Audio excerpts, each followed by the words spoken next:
Up until I left for the big city to go to college at age 18, I was an Iowa farm kid, the son of a farmer and the grandson of farmers on both my mom's and my dad's side. The hard work of shelling corn and walking soybean fields for weeds, sorting hogs, all of that seemed entirely ordinary to me. But even then, what did not seem ordinary was the way in which my farming grandfather's life impacted me.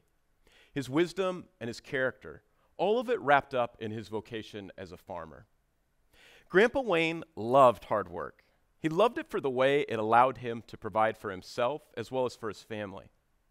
But Grandpa Wayne believed that work was best. It was most fruitful when it allowed him to contribute to the good of the community and to share his resources with others. But Grandpa Wayne didn't simply become content, community-oriented, and generous because he was a farmer. In other words, it wasn't just the land, the work, or the animals that made my grandpa a man of character.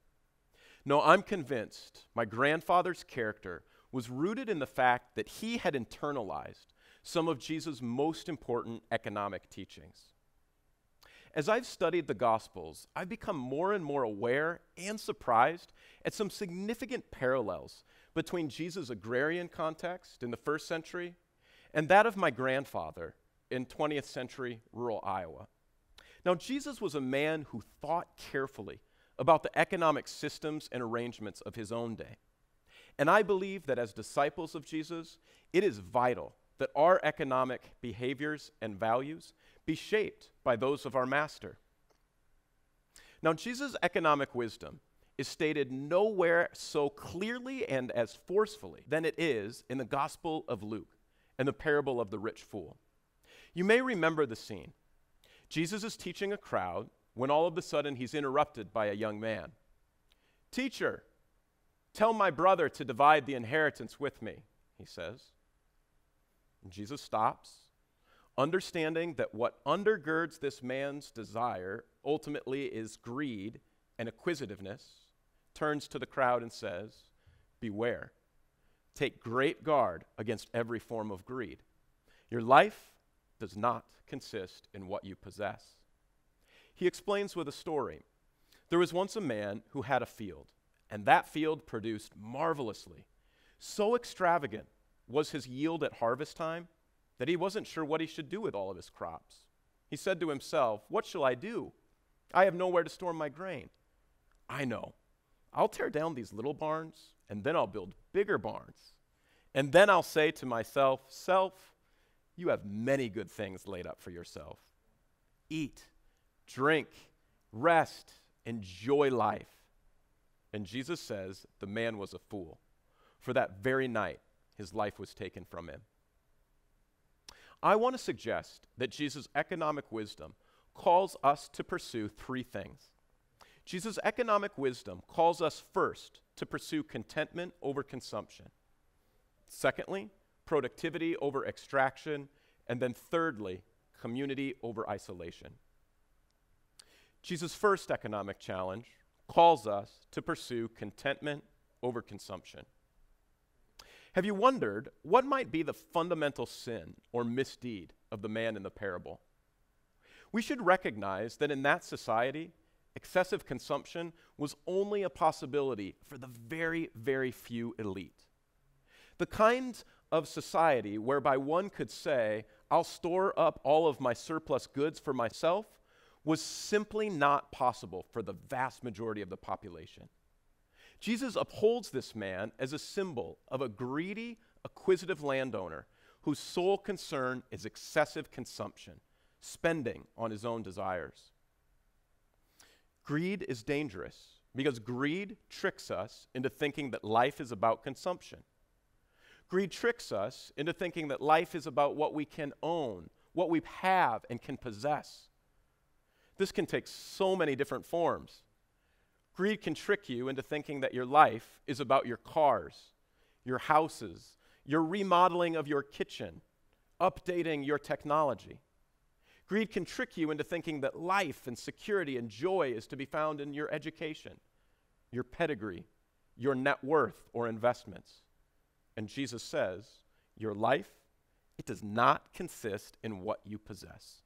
Life is not about consumption. My grandfather understood this principle of preferring contentment over consumption, and he understood it well. Now, don't get me wrong, Grandpa Wayne loved the good gifts that God had given to him. He never missed an opportunity to take delight in using his tools to repair or to rebuild something. He enjoyed the produce that came from his land and from his own garden. And in his later years, my grandpa really took a lot of delight in his pool table, the way that it allowed him to have a sense of recreation and community as an older man. But Grandpa Wayne did not think that his life consisted in what he could possess. Grandpa Wayne did not think that life was about his tools, his produce, or his pool table. Grandpa Wayne resisted that addictive cycle of consuming and then discarding and then consuming once again. So too, the early church sought to embody Jesus' legacy of pursuing contentment over consumption. I think of the Apostle Paul, who tells the church, enjoy every good creaturely gift God has given to you. Do so with a spirit of thanksgiving. Enjoy and give thanks to God for food, clothes, drink, every other good creaturely gift. But in the same letter, he says, don't mistakenly begin to identify your life with money, with what you can consume or what you can possess. When we do this, not only do we come dangerously close to being idolaters, but we destroy those good gifts. As we look to them for security, life, and happiness, things they're not able to give back to us. Let me ask you, do you believe this? Do you believe that contentment is better than consumption? Or are you so fervently pursuing something in the false belief that it will make you happy, that your life is entirely wrapped up in that cycle of consuming and discarding and consuming? I want to encourage you both to give thanks to God for the good things he's given to you, but also to carefully question whether or not you are falsely believing that joy and security is to be found in what you can consume. Jesus' second economic challenge calls us to pursue productivity over extraction. Have you ever wondered, how is it possible for this man in the parable to own that much land with that much surplus produce? We should recognize here that in Jesus' ancient economy, this agrarian society, these wealthy landowners were able to exploit the economic system for their own benefit. Now, these wealthy landowners didn't have much of a vested interest in more advanced forms of productivity. Rather, they were simply content to extract amounts of income from all of their land holdings. This created a system then that often worked against the kinds of entrepreneurial activities that might lead to advanced productivity for more and more people. My grandfather used to tell the story of how when he returned to the United States as a World War II veteran, he looked for opportunities to get into farming. But lacking the resources, the money, the machinery, the land with which to do so, he found a new job, working as a mechanic. Now, the owner of the mechanic shop had promised my grandfather he would pay him a fair wage. He had told him he would pay him enough to cover room and board and a little left over as well, so that after a few years of working as a mechanic, he said my grandfather would easily be able to have enough to go into his own farming pursuits. But it didn't take long before my grandpa realized he was being exploited. The owner of the mechanic shop was withholding a fair wage from my grandfather. And so he looked for new employment, and he found it with an elderly farming couple. Now, this couple allowed my grandfather to do all of the work, all of the farming, but he did so with all of their resources. And so after each year, he was able to keep a third of the profit. After 4 years of working under this arrangement, he had enough saved up to go to pursue his own farming ventures. That elderly farming couple's concern, both for their productivity and for the productivity of others, enabled my grandpa and other young men who worked under that arrangement to enjoy the fruit of their labor, and it led to advanced forms of productivity for my grandpa and other men. So too the Bible calls us to forego the extraction of others so that all people can experience fruitful productivity. As disciples of Jesus, we are called to pursue productivity over extraction.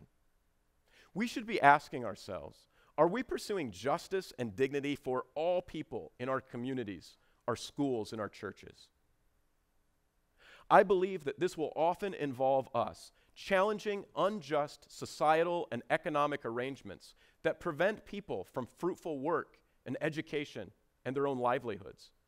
This may mean that we speak out and work against payday lenders that profit off of the poor, or discriminatory real estate practices that keep people in cycles of poverty, or even against local economies that profit off of the mass incarceration of minorities. Jesus' third and final economic challenge to us is to pursue community over isolation. Did you notice that the man in the parable is completely alone, entirely isolated? He makes all of his plans without respect to anyone but himself. God doesn't show up in the story, nor does any other human neighbor show up.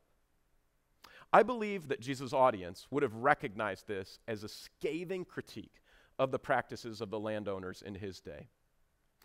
In an economy where the vast majority of the population lived at subsistence level as day laborers and peasant farmers, tradespersons and merchants, these people didn't have the luxury of banking on resources they'd laid up for themselves. They might be simply 1 or 2 bad harvests away from starvation. In fact, it's probably only 2 to 4% of the population that was able to actually live their lives without the fear of going hungry. For this man then to say, I know what I'll do, I'll save up my produce and use it simply for myself, demonstrates a remarkable inability to see or to care about the real needs of his neighbors, of his community. My grandfather understood this principle well. My grandfather knew that his well-being was wrapped up with and interconnected with the good of his neighbor. For my grandpa, therefore, withholding his machinery or withholding his work or withholding even his wealth from a neighbor in need was simply unthinkable. For as he would say, you never knew when you might be the one who would find yourself in a situation of need.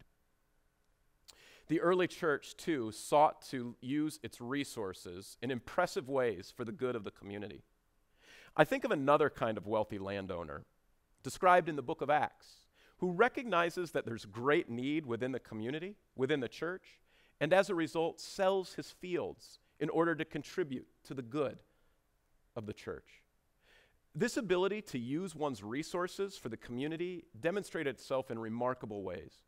I think, for example, of the creation of institutions like hospitals that provided care for the sick, or services for the mentally ill, or even the act of adopting orphans and rescuing infants from infanticide.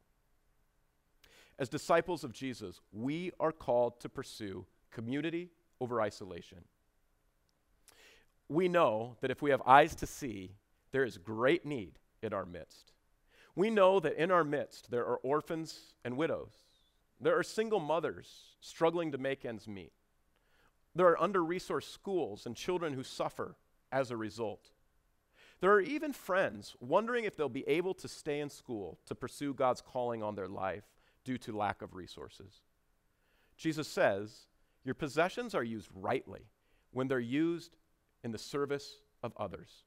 Your possessions are used well when they're used for the good of the community. Well, come back with me one more time to rural Iowa. It's been 10 or 12 years now since I've lived off the farm. I'm in the middle of my doctoral studies, and my grandpa has moved into town. His farming days are long behind him. And I know that as his age increases into the mid-80s and upper 80s, our time together will be ending soon. So I look for every opportunity I can to spend some time with him when I'm back home. Today I expect that maybe Grandpa, Wayne, and I will spend some time watching some baseball in the afternoon. Maybe then we'll play a little pool in the basement.